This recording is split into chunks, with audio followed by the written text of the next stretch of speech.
అధ్యాయము 14వ వచనం.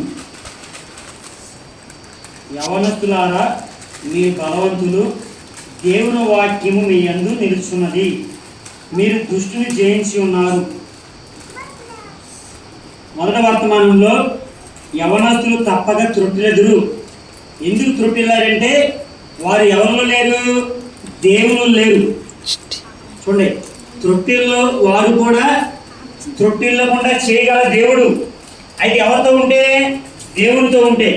చూడండి, తండ్రి కుమారుడు నడుస్తున్నారు రోడ్డు వైపున, అటువైపుకి వెళ్ళాలి నుంచి మధ్యలో బళ్ళు వస్తున్నాయి. తండ్రి చేతిని కుమారుడు పట్టుకున్నాడు అనుకో, అటువైపుకి వెళ్ళగలడు. ఒకవేళ వెళ్ళలేదంటే అర్థం ఏంటి? పిల్లవాడు ఎవరు చేతి చేసినట్టు? తండ్రి చేతిని. అలాగే యవనస్తులు జయిస్తారు ఎవరితో ఉంటే, దేవునితో ఉంటే. యవనస్తులు బలమంట, అలంకారం అంట. ఏంటంట అంటే సమయం లేదు. యవనస్తులు బలం దేనికి? అలంకారము. ఎవరికి అలంకారం ఉండాలి చెప్పండి? దేవునికి అలంకారం ఉండాలి. నేను యవనంగా ఉన్నాను అని మన శరీరం బాగుందని కాదు. ఎలా ఉండాలంట? దేవునికి అలంకారం ఉండాలి. దేవునికి ఎలా ఉండాలి? అలంకారం ఉండాలి. అంటే చూసినప్పుడు, దేవుడిని చూసినప్పుడు ఎవరు సంతోషించాలి? దేవుడు సంతోషించాలి. అంటే నా కుమారుడు, నా కుమార్తె ఎలా ఉన్నారంట?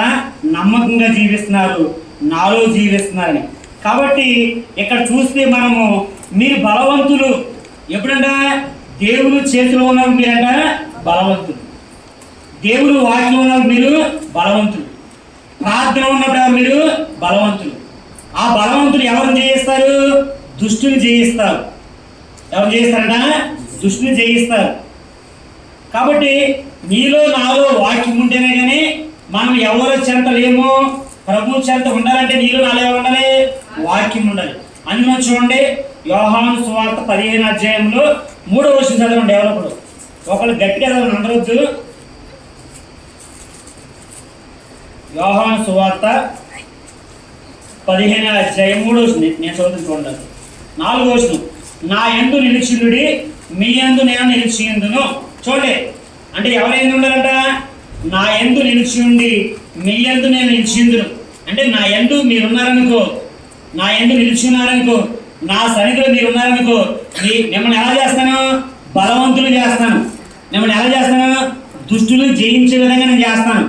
ఎవరైంది ఉంటే చూడండి, ఇక్కడ ఒక ఎగ్జాంపుల్ ఉంది. ఏంటంట చూసుకుంటే, తీగ ద్రాక్షావళిలో నిలిచి ఉంటేనే కానీ తనంతట తాను ఎలాగో ఫలింపదో, అలాగే నా యందు నిలిచి ఉంటేనే కానీ మీరు ఫలింపరు. అంటే నీవు నేను ఫలించే జీవితం ఉండాలి. చూడండి, మన ఇంటికాడ ఒక మామిడి మొక్క తెచ్చుకుని మీరు చిన్నప్పుడు వేసుకున్నారు. వేసాక దాన్ని నీళ్లు పోస్తున్నారు, అన్నీ చేస్తున్నారు చక్కగా. దాన్ని బాగా చూసుకుంటున్నారు. చూసుకున్నప్పుడు అది 3 సంవత్సరాలు దాటేసింది. 4వ సంవత్సరం ఏముండాలి? దానికి ఫలాలు ఉండాలి. ఎవడో చెప్పండి? ఫలాలు ఉండాలి. ఒకవేళ ఫలాలు లేవనుకో, ఏమైనా అర్థమే? సరిగ్గా పెంచబడలేదు. లేకపోతే ఆ చెట్టు మంచిది కాదని. ఆ చెట్టు మంచిది కాదని.